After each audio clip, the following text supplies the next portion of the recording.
দুনিয়ার সমস্ত মানুষই ক্ষতিগ্রস্ত, শুধু 4টে কাজ যারা করবে এরা হইল ক্ষতিগ্রস্তদের অন্তর্ভুক্ত হবে না। 1 নম্বরে ইল্লাল্লাযীনা আমানু, যারা ঈমান আনবে। 2 নম্বরে ওয়া আমিলুস সলিহাত, যারা নেক আমল করবে। 3 নম্বরে ওয়া তাওয়াসাউ বিল হক, মানুষদেরকে সৎ কাজের আদেশ দিবে, অসৎ কাজে বাধা দিবে। 4 নম্বরে ওয়া তাওয়াসাউ বিস সবর, নিজেরা প্রত্যেকটা ক্ষেত্রে ধৈর্যের পরিচয় দিবে। এই 4 গুণ যাদের মধ্যে থাকবে এরা চিরস্থায়ী জান্নাতের অধিবাসী হবে। মান ইয়াহদিহিল্লাহু ফালা মুদিল্লা লাহু ওয়া মান ইউদ্লিলহু ফালা হাদিয়া লাহু ওয়া নাশহাদু আল লা ইলাহা ইল্লাল্লাহু ওয়াহদাহু লা শারীকা লাহু ওয়া নাশহাদু আন্না সাইয়্যিদানা ওয়া সানাদানা ওয়া হাবিবা রাব্বিনা ওয়া তাবিবা কুলুবিনা ওয়া মাওলানা মুহাম্মাদান আবদুহু ওয়া রাসূলুহু সাল্লাল্লাহু তাআলা আলাইহি ওয়া আলা আলিহি ওয়া আসহাবিহি ওয়া বারাকা ওয়া সাল্লাম। আম্মা বা'দু ফাআউযু বিল্লাহি মিনাশ শাইতানির রাজীম। বিসমিল্লাহির রহমানির রহিম। ওয়াল আসরি ইন্নাল ইনসানা লাফী খুসর ইল্লাল্লাযীনা আমানু ওয়া আমিলুস সলিহাতি ওয়া তাওয়াসাউ বিল হাক্কি ওয়া তাওয়াসাউ বিস সবর।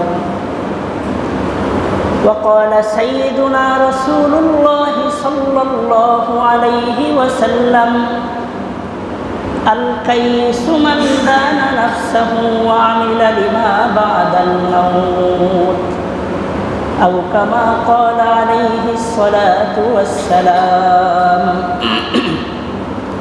اللهم صل على محمد وعلى آل محمد كما صليت على إبراهيم وعلى آل إبراهيم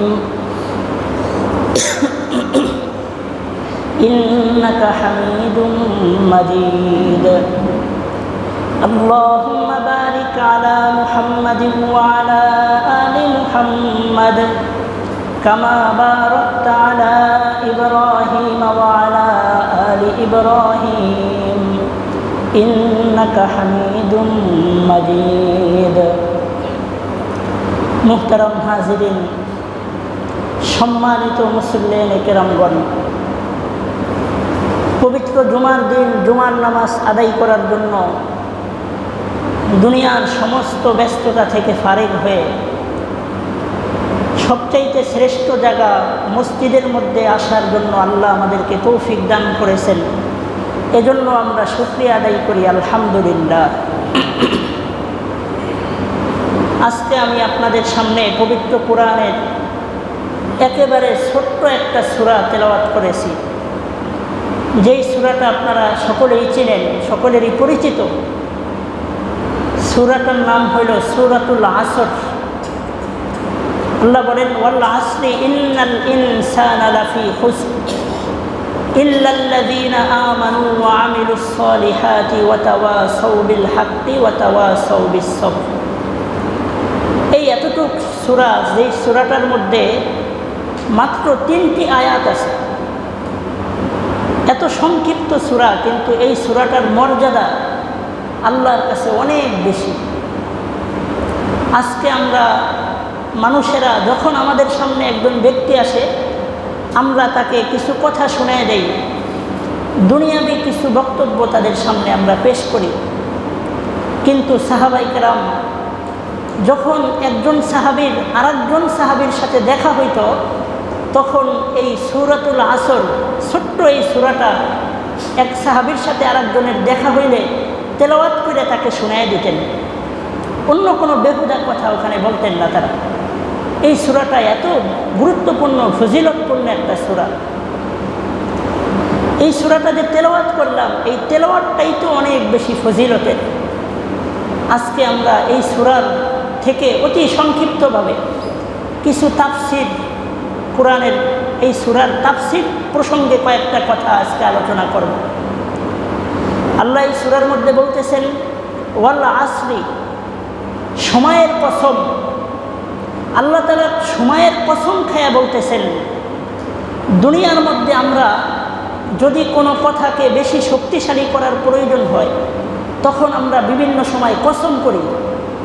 আমাদের পরের কথাকে মানুষের কাছে বিশ্বাস করানোর জন্য আমরা কসম করে থাকি। অনেক সময় আমরা বলে থাকি আল্লাহর কসম, অনেকে বলে মায়ের কসম, বাবার কসম, এইভাবে আমরা কসম করে থাকি। এই সূরার প্রথম আয়াতে আল্লাহ নিজেই কসম করছেন। কিন্তু দুনিয়ার মানুষেরা যদি কোনো কসম করে তারা তো আল্লাহর নাম নিয়ে কসম করে, কারণ আল্লাহর চাইতে শ্রেষ্ঠ আর তো কেউ নাই। এজন্য আমরা আল্লাহর নামে কসম করে থাকি। আর এই আয়াতের মধ্যে আল্লাহ নিজেই কসম করছেন। এখন আল্লাহ তাআলা নিজে যে কসম করবেন, দুনিয়ার মানুষদের কসম আর আল্লাহর কসম এক নয়। আমরা কসম কাটি যাতে আমার কথাটা মানুষ বিশ্বাস করে, মানুষদেরকে বিশ্বাস করানোর জন্য আমরা কসম কাটি। কিন্তু আল্লাহ তাআলা আমাদেরকে বিশ্বাস করানোর জন্যে কসম কাটার কোনো দরকার নাই, কারণ আল্লাহর চাইতে সত্যবাদী এই পৃথিবীতে তো আর কেউ নাই। তাহলে আল্লাহ তাআলা কেন কসম কাটলেন? এর কারণটা কি? এর কারণ মুফাসসিরিনে কেরাম তাফসীরের কিতাবে লিখেছেন যে আল্লাহ তাআলা কসম না কাটলেও পারতেন, কিন্তু কসম কেন কাটলেন? এর কারণ হলো কিসের কসম কাটছেন? আল্লাহ বলছেন সময়ের কসম, পূর্ববর্তী জামানার কসম। এই কসম কাইতে এটা বুঝাইছেন যে সময়ের মূল্য অনেক বেশি। আল্লাহ তাআলা আমাদেরকে বুঝাইতে চাইছেন যে দেখো, দুনিয়ার মানুষেরা তো কসম কাটলে কোনো গুরুত্বপূর্ণ জিনিসের কসম কাটে, তাহলে আমি আল্লাহ নিজেই কসম কাটলাম। কিসের কসম কাটলাম? সময়ের কসম। সুতরাং সময়টা সবচাইতে দামি একটা জিনিস, এর নাম হইল সময়। দুনিয়ার এই পৃথিবীর মধ্যে আল্লাহ আমাদেরকে পাঠাইছেন, এটা একটা ব্যবসা বাণিজ্যর মতো। এই ব্যবসার জন্য পুঁজি হইল আমাদের সময়। এই যে আমি কথা বলতেছি, এক একটা মুহূর্ত, এক একটা সেকেন্ড, এক একটা মিনিট আমাদের জীবন থেকে অতিবাহিত হয়ে যাচ্ছে, যা আর কোনো দিন ফিরে আসবে না। আজকে অনেকের বয়স 60 বছর, 40 বছর, 50 বছর, 20 বছর। জীবনের অধিকাংশ সময় আমরা অতিবাহিত করে ফেলছি। হাজার হাজার কোটি টাকা দিলেও আর কোনো দিন পূর্বের যুগে ফিরে যাওয়া আমাদের দ্বারা সম্ভব নয়। এজন্যই আল্লাহ বলছেন ওয়াল আসরি, সময়ের কসম। সময়ের কসম করার উদ্দেশ্য হইল এই পৃথিবীর মধ্যে সবচেয়ে মূল্যবান জিনিসের নাম হইল সময়। এক মুহূর্ত সময় আমরা চাইলে আর কোনো দিন ফিরে আনতে পারবো না। আপনারা জানেন, সাদ্দাত নামক একজন ব্যক্তি, সে নিজেই একটা জান্নাত তৈরি করছিল। সাদ্দাত ওই জান্নাতটা দীর্ঘদিন যাবৎ স্বর্ণ দিয়ে, বিভিন্ন হীরা মণিমুক্তা দিয়ে, অলংকার দিয়ে তৈরি করার পরে যখন সে তার নিজের বানানো জান্নাতে প্রবেশ করবে, তখন তার দুনিয়ার জীবনের সময় শেষ হয়ে গেছিল। তখন হযরত আজরাইল আলাইহিস সালাম এসে বলছেন যে হে সাদ্দাত, তোমার দুনিয়ার জীবনের হায়াত শেষ, আর এক মুহূর্ত তোমাকে দুনিয়াতে রাখার মতো কোনো সুযোগ নাই। তোমার জান কবজ করার জন্য আল্লাহ আমাকে পাঠাইছেন। সাদ্দাত ছিলেন, বলছিলেন যে অনেক দিনের আশা একটা জান্নাত তৈরি করব, সেই জান্নাতটা আজকে তৈরি করে আমি শেষ করলাম। এখন আমি জান্নাতের দরজার সামনে চলে আসছি, শুধু জান্নাতটা একটু এক নজর দেখব, আমাকে কয়েকটা সেকেন্ড সময় দেওয়া হোক, আমার তৈরিকৃত জান্নাতটা যেন আমি একটু দেখে যেতে পারি। আজরাইল আলাইহিস সালাম বললেন, না, আল্লাহর পক্ষ থেকে আমাকে এমন কোনো ক্ষমতা দেওয়া হয় নাই যে দুনিয়ার কোনো মানুষের জান কবজ করার ক্ষেত্রে 1 সেকেন্ড দেরি করব অথবা 1 সেকেন্ড আগে করব, এই ক্ষমতা আল্লাহ আমাকে দেন নাই।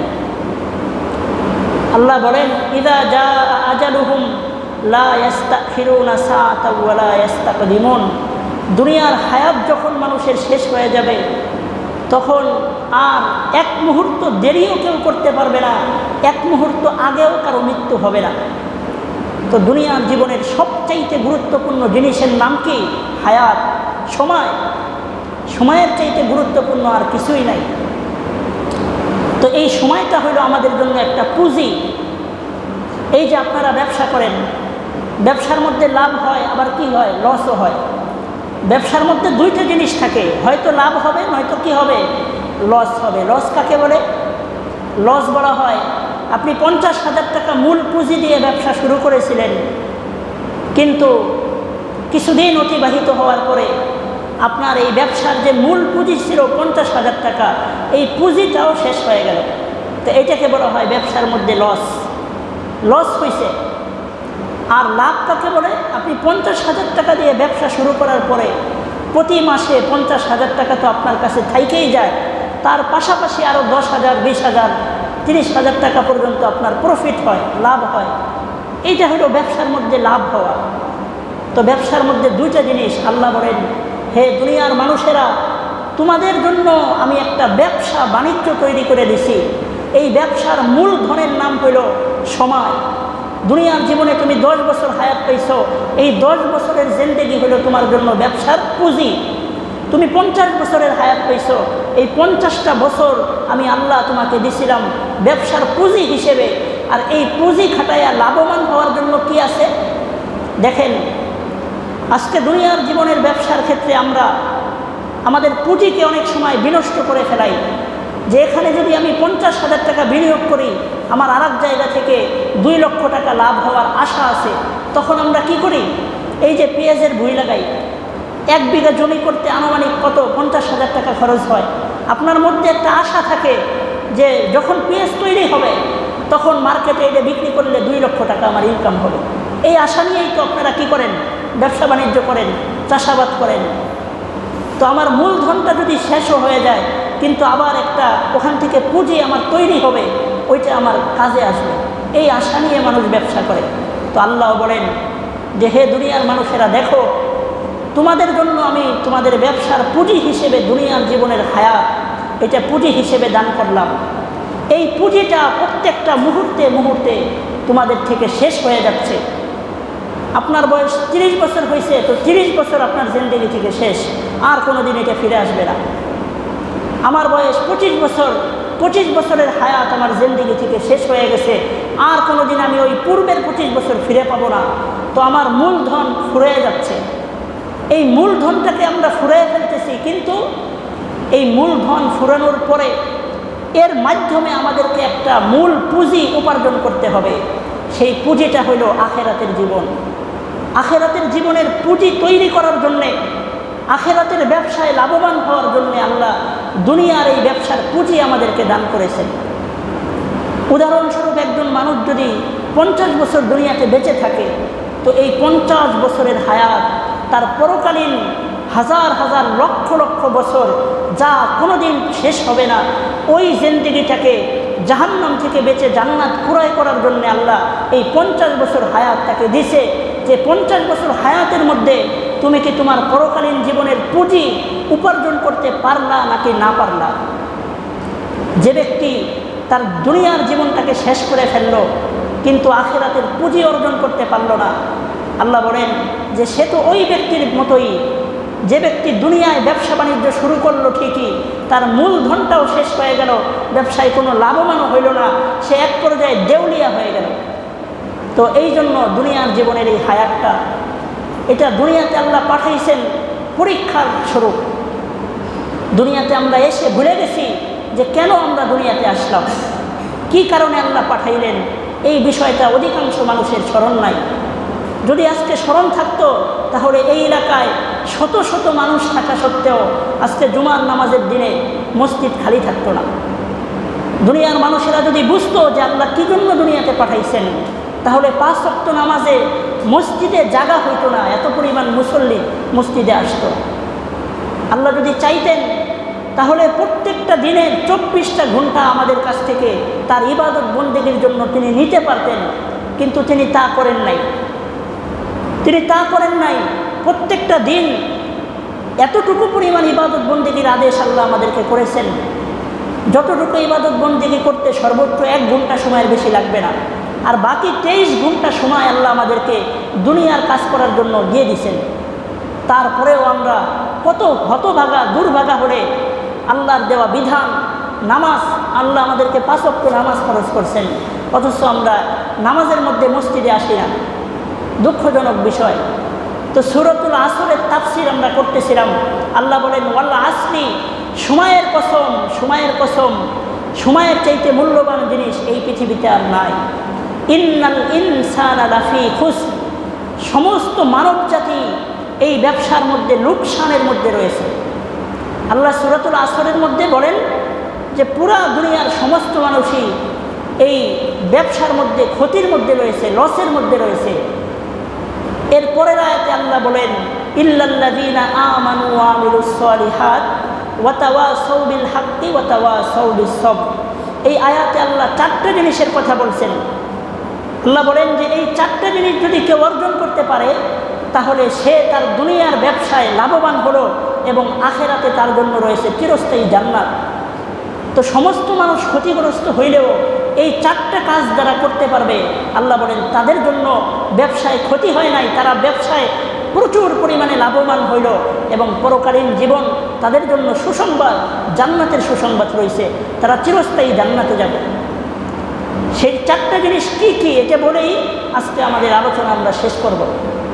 আল্লাহ চারটে জিনিসের কথা এখানে বলছেন সূরাতুল আসরের মধ্যে, ইল্লাল্লাযীনা আমানু ওয়া আমিলুস সালিহাত ওয়া তাওয়াসাউ বিল হাক্কি ওয়া তাওয়াসাউ বিস সবর।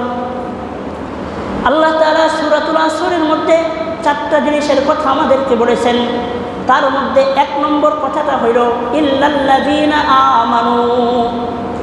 দুনিয়ার সমস্ত মানুষেরা ব্যবসার মধ্যে লোকসানের মধ্যে আছে, সমস্ত মানুষেরা ব্যবসার মধ্যে লসের মধ্যে আছে, কিন্তু চার শ্রেণীর মানুষ এরা ব্যবসার মধ্যে কোনো ক্ষতির মধ্যে নাই, এরা হলো লাভবান আছে ব্যবসার মধ্যে। এক নম্বর শ্রেণীর লোক হলো ইল্লাল্লাযীনা আমানু, যারা আমি আল্লাহর উপরে ঈমান আনছে, যারা আল্লাহর উপরে ঈমান আনছে এরা হলো প্রথম শ্রেণীর লোক। প্রথম গুণ আল্লাহর প্রতি ঈমান আনা। আল্লাহ প্রথমে বললেন দুনিয়ার সমস্ত মানুষেরা ব্যবসার মধ্যে ক্ষতিগ্রস্ত, তবে চার শ্রেণীর চারটা গুণ যাদের মধ্যে থাকবে এরা ব্যবসায় লাভবান, এরা হবে চিরস্থায়ী জান্নাতের মালিক। তার প্রথম শ্রেণী হলো, প্রথম গুণ হলো ইল্লাল্লাযীনা আমানু, আমি আল্লাহর উপরে ঈমান আনতে হবে, মুসলমান হইতে হবে, মুসলমান হইতে হবে। এটা হলো প্রথম গুণ। যদি আমরা পূর্ণাঙ্গভাবে মুসলমান হতে পারি তাহলে আমাদের মধ্যে চার গুণের এক গুণ পাওয়া গেল। মুসলমান হওয়ার জন্যে কালিমায়ে তয়্যিবা, কালিমায়ে শাহাদাত স্বীকার করার পাশাপাশি দুই নম্বর যে গুণটা আল্লাহ বলছেন ইল্লাল্লাযীনা আমানু ওয়া আমিলুস সালিহাত, এবং নেক আমল করতে হবে। ঈমানের পাশাপাশি আমরা যদি নেক আমল করতে পারি তাহলেই আল্লাহ তাআলার এই সুসংবাদ প্রাপ্ত বান্দাদের অন্তর্ভুক্ত আমরা হতে পারব। শুধু ঈমান আনলে জাহান্নাম থেকে মুক্তি পাওয়া যাবে না। আপনি জীবনে একবার লা ইলাহা ইল্লাল্লাহু মুহাম্মাদুর রাসূলুল্লাহ পড়লেই জাহান্নাম থেকে মুক্তি পাবেন না। আপনি পূর্ণাঙ্গ মুসলমান হতে পারবেন না যতক্ষণ পর্যন্ত আল্লাহর প্রত্যেকটা বিধিবিধান পালন আপনি না করবেন। আল্লাহ বলছেন শুধু ঈমান আনলেও হবে না, আর শুধু নেক আমল করলেও হবে না। এই যে দুনিয়ার কোনো ইহুদি, খ্রিস্টান, হিন্দু এরা যদি ৫ ওয়াক্ত নামাজ মসজিদে এসে পড়ে, এটা কি কবুল হবে আল্লাহর কাছে? না, কারণ তারা তো ঈমানই আনে নাই। এজন্য প্রথম গুণ হলো ঈমান আনতে হবে, আর দুই নম্বর গুণ হলো আমলে সালেহ, নেক আমল করতে হবে।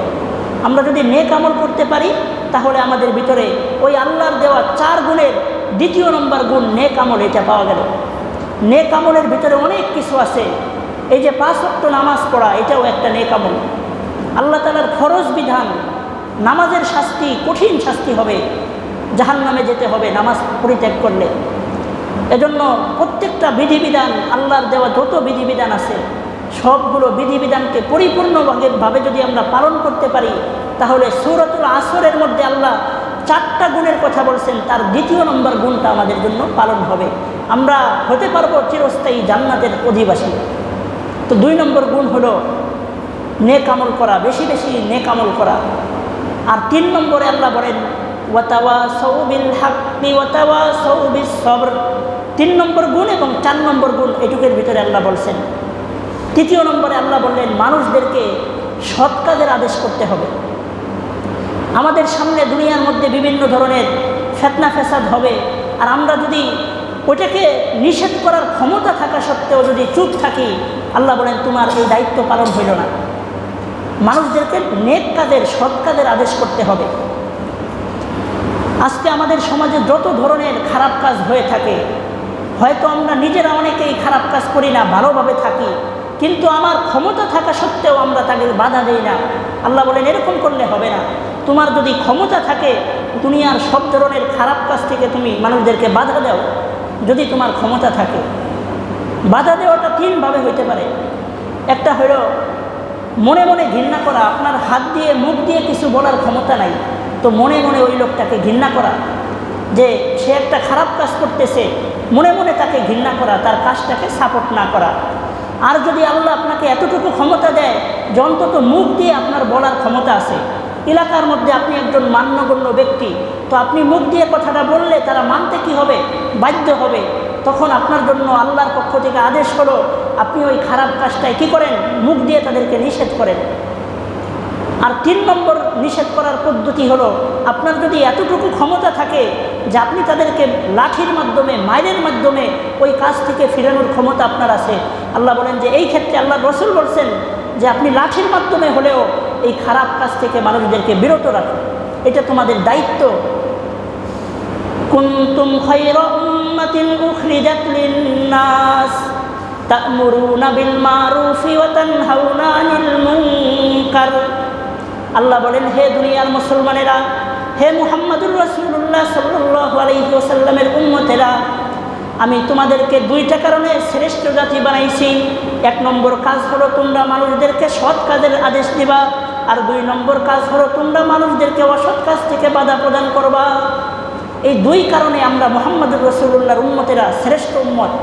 আমরা মানুষদেরকে সৎ কাজের আদেশ দিব এবং অসৎ কাজ দেখলে আমরা তাদেরকে বাধা দিব। 3 পদ্ধতিতে মানুষদেরকে আমরা বাধা দিব। এই বিষয়ে আপনাদেরকে 2টা ঘটনা শোনাই, ছোট্ট ছোট্ট 2টা ঘটনা।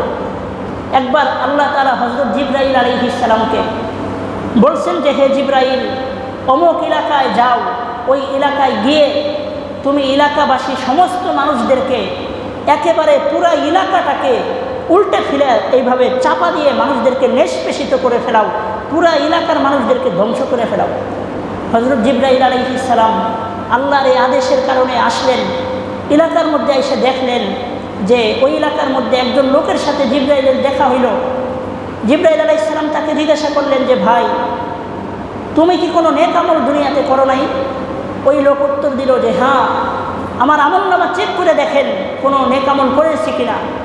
আমলনামা চেক করে দেখা গেল সারা জিন্দেগি ভর সে খালি নেক আমল করছে, নেক আমলই করছে, তেমন কোনো গুনার কাজ সে করে নাই। তখন জিবরাইলের মনে প্রশ্ন আসলো যে এত বড় একজন নেককার লোক থাকা সত্ত্বেও এই এলাকাটাকে আল্লাহ ধ্বংস করার আদেশ দিলেন, এটা কেমন হইল, এটা কি যুক্তিসঙ্গত হলো কিনা? তো জিবরাইল আলাইহিস সালাম আল্লাহর কাছে জিজ্ঞাসা করলেন যে আল্লাহ, আপনি বলছেন দুনিয়ার মধ্যে যদি একজন মানুষ, আল্লাহ শব্দ বলার মতো একজন মানুষ দুনিয়াতে থাকে, তখন পর্যন্ত আপনি দুনিয়াকে ধ্বংস করবেন না, অথচ আপনি এই এলাকাটাকে ধ্বংস করার কথা বললেন। কিন্তু এই এলাকাতে তো এমন একজন ব্যক্তি আছে যার আমলনামায় খালি সওয়াব আর সওয়াব, জিন্দেগিতে কোনো গুনাহ তেমন সে করে নাই, এই লোকটাকে সহ কীভাবে এলাকাটাকে ধ্বংস করে দিব? আল্লাহ বললেন যে এই এলাকার যত খারাপ লোক আছে এদেরকেও ধ্বংস করে দাও, এর সাথে সাথে এই ভালো নেককার ব্যক্তিটাকেও ধ্বংস করে দাও। এর কারণ হইল এই যে খারাপ কাজ যারা করতেছে, এই নেককার লোক খালি নিজেই মসজিদে এসে 5 ওয়াক্ত নামাজ পড়ে, কিন্তু জীবনেও কোনোদিন আরেকজন ব্যক্তিকে বলে না যে ভাই নামাজ না পড়লে আল্লাহর কাছে জবাব দিতে হবে, চলো মসজিদে যাই। এমন সৎ কাজের আদেশ কোনোদিন এই ব্যক্তি দেয় না। এই ব্যক্তির সামনে যদি কোনো চুরি ডাকাতি হয়, কোনো দুনিয়ার কোনো খারাপ কাজ হয়, সে কোনো দিন নিষেধও করে না। অথচ আমি আল্লাহ তাকে ক্ষমতা দিয়েছিলাম সৎ কাজের আদেশ করতে এবং অসৎ কাজে বাধা দিতে।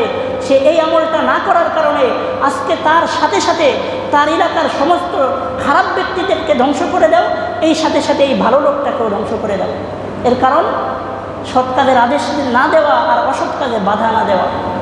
এজন্য সূরাতুল আসরের মধ্যে আল্লাহ 4টা জিনিস বলছেন, তার 3 নম্বরটা হলো মানুষদেরকে ভালো কাজের আদেশ করা। আমার যদি ক্ষমতা থাকে আমি মানুষদেরকে বুঝাইয়া সমঝাইয়া মসজিদের দিকে নিয়ে আসা। আমি নিজে নিজে জাহান্নাম থেকে কোনোদিন বাঁচতে পারবো না। আমার এলাকার মানুষগুলো আমার নামে আল্লাহর কাছে অভিযোগ করবে যে আল্লাহ, উনি 5 ওয়াক্ত নামাজ পড়তো, আমার বাড়ির সামনে দিয়ে মসজিদে যাইতো, কোনোদিন আমাকে বলে নাই যে ভাই চলেন মসজিদে যাই, এই কথাটা আমাকে কোনোদিন বলে নাই। এইভাবে কিয়ামতের দিন আপনারা যারা নামাজ পড়েন আপনাদেরকেও ওই লোকেরা দোষী সাব্যস্ত করে দেবে। এজন্য এই উম্মতের শ্রেষ্ঠত্ব তো সৎ কাজের আদেশ এবং অসৎ কাজে নিষেধ করা, এই দুই কারণে এই পৃথিবীর মধ্যে আমাদের নবীর উম্মতেরা আল্লাহর কাছে শ্রেষ্ঠ। আপনারা জানেন যে হযরত আদম আলাইহিস সালাম থেকে নিয়ে আমাদের নবীর আগ পর্যন্ত যত নবীদেরকে আল্লাহ পাঠাইছেন, কোনো নবীর উম্মতেরা এই দুই কাজ করে নাই, সৎ কাজের আদেশ আর অসৎ কাজের নিষেধ। এই কাজটা কোনো নবীর উম্মত করে নাই। এই কারণেই আল্লাহ একজন নবীর ইন্তেকালের সাথে সাথে আরেকজন নবী পাঠানো লাগছে, কারণ তার উম্মতেরা তো এই দুইটা কাজ করবে না। নবীর কাজই ছিল এই দুইটা, মানুষদেরকে সৎ কাজের আদেশ করা, অসৎ কাজে বাধা দেওয়া। কিন্তু কোনো পূর্ববর্তী কোনো উম্মতেরা এই দুই কাজ করে নাই তারা। এজন্য আল্লাহ তাআলা এক নবীর ইন্তেকালের সাথে সাথে আরেকজন নবী পাঠাইছেন। আর আমাদের নবীকে আল্লাহ বানানোর পরে বলছেন যে তোমাদের নবী হলো খাতামুন নাবিয়্যিন, কিয়ামত পর্যন্ত ওনার ইন্তেকালের পরে আমি আল্লাহ আর কোনো নবী পাঠাবো না। তাহলে এই নবীর এই দায়িত্বটা কারা পালন করবে? তো উম্মতের আলেম সমাজ এবং উম্মতের ভিতর থেকেই সমস্ত মানুষেরা মানুষদেরকে সৎ কাজের আদেশ করবে। আর নবীর রেখে যাওয়া দ্বিতীয় কাজ হলো অসৎ কাজে বাধা দেওয়া। এই কাজগুলো সমাজের মধ্যে করা, এটা নবীজির রেখে যাওয়া একটা পদ্ধতি, আমাদের শ্রেষ্ঠত্বই এটার ভিতরে। তো এই কারণে ওই ব্যক্তিকে, পুরা এলাকা সহ ওই নেককার ব্যক্তিটাকেও আল্লাহ ধ্বংস করে দিলেন। হযরত দাউদ আলাইহিস সালাম, উনার ব্যাপারে সূরাতুল বাকারার মধ্যে আল্লাহ বলেন, ওয়ালাকাদ আলিমতুমুল্লাযীনা তাদাউ মিনকুম ফিস সাবতি ফাকুলনা লাহুম কুনু কিরাদাতান খাসিইন ফাজআলনাহা নাকালান লিমা বাইনা ইয়াদাইহা ওয়া মা খালফাহা ওয়া মাউইযাতাল লিল মুত্তাকিন। হযরত দাউদ আলাইহিস সালামের যুগের একটা নিয়ম ছিল হলো, মুসলমানেরা শনিবারের দিন তাদের সাপ্তাহিক ঈদের দিন পালন করত। আমরা যেরকম শুক্রবার আমাদের সাপ্তাহিক ঈদ, দাউদ আলাইহিস সালামের যুগে মুসলমানদের জন্য শনিবারের দিনটা ছিল সাপ্তাহিক ছুটির দিন, ঈদের দিন। এই দিনে আল্লাহর পক্ষ থেকে কোনো ধরনের মাছ শিকার করা নিষেধ ছিল, কোনো ধরনের শিকার করা আল্লাহর পক্ষ থেকে নিষেধ ছিল।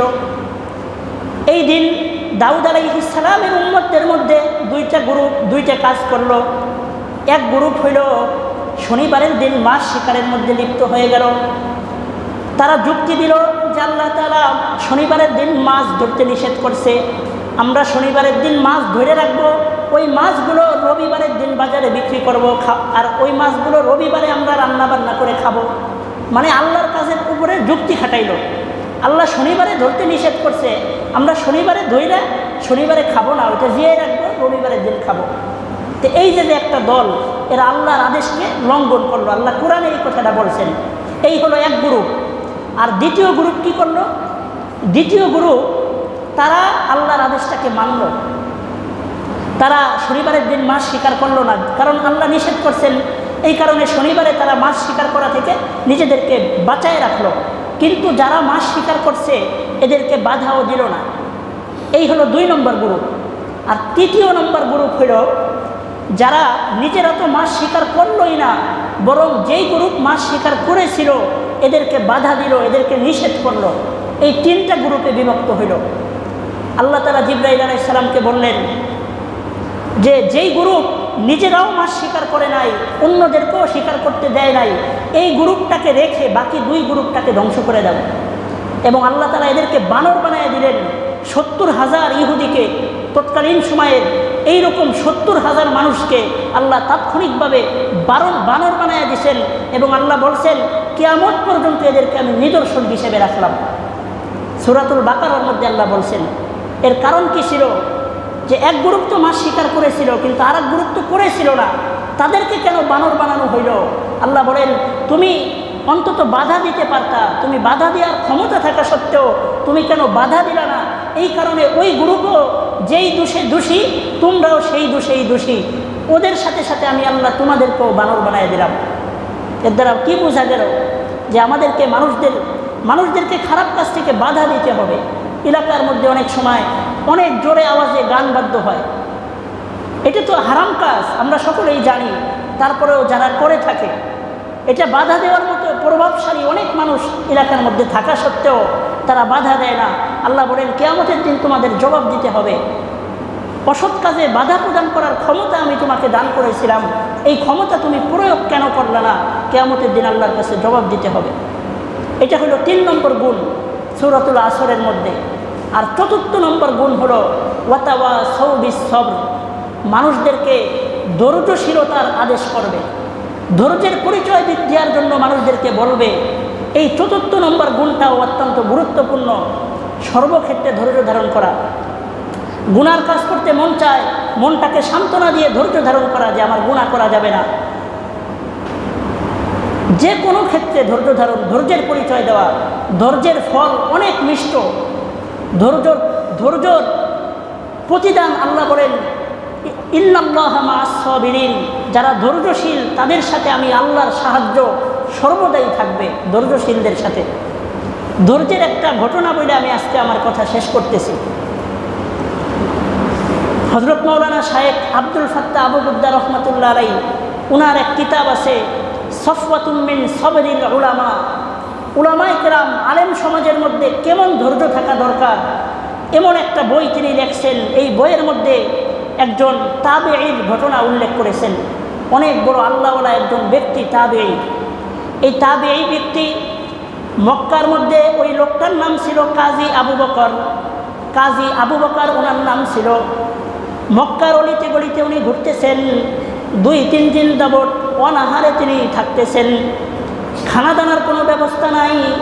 এমত অবস্থায় মক্কার অলিতে গলিতে তিনি পাগলের মতো ঘুরতেছেন। কাজী আবু বকর ঘুরতে ঘুরতে মক্কার মধ্যে তিনি একটা গলির মধ্যে চলে গেলেন। যাওয়ার পরে তিনি দেখলেন যে ওই গলির মধ্যে, রাস্তার মধ্যে অনেক দামি একটা থলে রাস্তার মধ্যে পড়ে রয়েছে।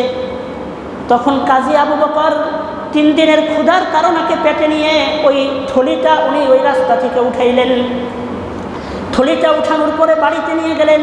বাড়ি নেওয়ার পরে ওইটা খুলে দেখেন যে ওই থলির মধ্যে এত গুরুত্বপূর্ণ একটা জিনিস, এত গুরুত্বপূর্ণ, এত দামি একটা হার, একটা স্বর্ণের হীরার মণিমুক্তা দিয়ে তৈরি একটা হার, যেই হারটা তৎকালীন সময়ে কোটি টাকারও বেশি মূল্য ছিল।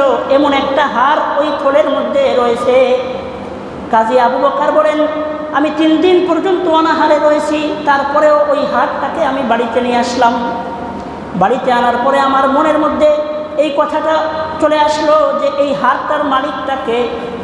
আজকে আমরা যদি হইতাম তাহলে কী ভাবতাম যে 3 দিন ধরে না খেয়ে আসি, আল্লাহ মনে হয় আমার জন্যই পাঠাইছে এটা ভাইবে আমরা বিক্রি করে ওই টাকা নিজেই নিয়ে যেতাম। কাজী আবু বকর এই কাজ করেন নাই। তিনি বাড়ি সিন্দুকের মধ্যে হারটা রেখে মক্কার অলিতে গলিতে ঘুরতেছেন। কয়েকদিন যাবৎ অনাহার অবস্থায় ঘুরতেছেন আর খুঁজতেছেন যে কোন ব্যক্তির এই হার।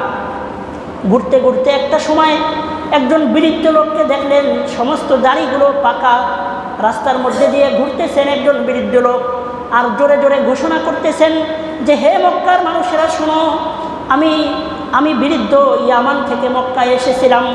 ইয়ামান থেকে মক্কায় আসার পরে আমার কোটি টাকার হারটা এই মক্কার অলিতে গলিতে কোনো এক জায়গায় হারায় গেছে। এই হারটা যদি আমার কাছে যদি তোমরা আজকে জমা না দাও, তাহলে কাল কিয়ামতের ময়দানে আল্লাহর কাছে তোমার জবাব দিতে হবে। এই কথাটা যখন কাজী আবু বকর শুনলেন, তাৎক্ষণিকভাবে তিনি ওই বৃদ্ধের হাতখান ধরে এইভাবে হাত ধরে তিনি বললেন যে শুনেন ভাই, শুনেন, আপনার ওই হাতটা আমি কাজী আবু বকর পেয়েছি এমত অবস্থায় যে আমি 3 দিন যাবৎ অনাহারে আসি। আমি চাইলে পারতাম ওই হাতটা বিক্রি করে ওই টাকাগুলো দিয়ে আমার সংসার পরিচালনা করতে, কিন্তু আল্লাহর ভয়ে ধৈর্য ধারণ কইরা আমি আপনার হাতটা আপনার কাছে ফিরে দেওয়ার জন্য তৈরি হলাম। এরপরে ওনাকে ওই বাড়িতে নিয়ে গেলেন। কাজী আবু বকর তার সাথে করে ওই বৃদ্ধ লোকটাকে তার বাড়িতে নিয়ে গেলেন। বাড়িতে নেওয়ার পরে যখন কোটি টাকার হাতটা বৃদ্ধ ব্যক্তির হাতে উঠায় দিলেন, তখন ওই বৃদ্ধ ব্যক্তি বললেন যে কাজী আবু বকর, তুমি একজন যুবক মানুষ, আজকে এত বড় সৎ লোকের পরিচয় তুমি দিলা, তোমাকে আমি খুশি হয়ে 500 দিরহাম তোমাকে হাদিয়া দিলাম। কাজী আবু বকর জবাব দিলেন, 3 দিন যাবত আমি অনাহারে আছি, 500 টাকার আমার অনেক প্রয়োজন ছিল, কিন্তু আমি তোমার হাতটা তোমার কাছে ফেরত দেওয়ার মাধ্যমে আমি এত বড় একটা নেকির কাজ করে এই নেকির প্রতিদান আমি দুনিয়া থেকে নিতে চাই না, এই নেকির প্রতিদান আমি কাল কিয়ামতের ময়দানে আল্লাহর কাছ থেকে নিব। তোমার 500 টাকারও আমার প্রয়োজন নাই, তোমার কোটি টাকার হারেরও আমার প্রয়োজন নাই, দুটোটাই তুমি নিয়ে তুমি তোমার দেশে চলে যাও।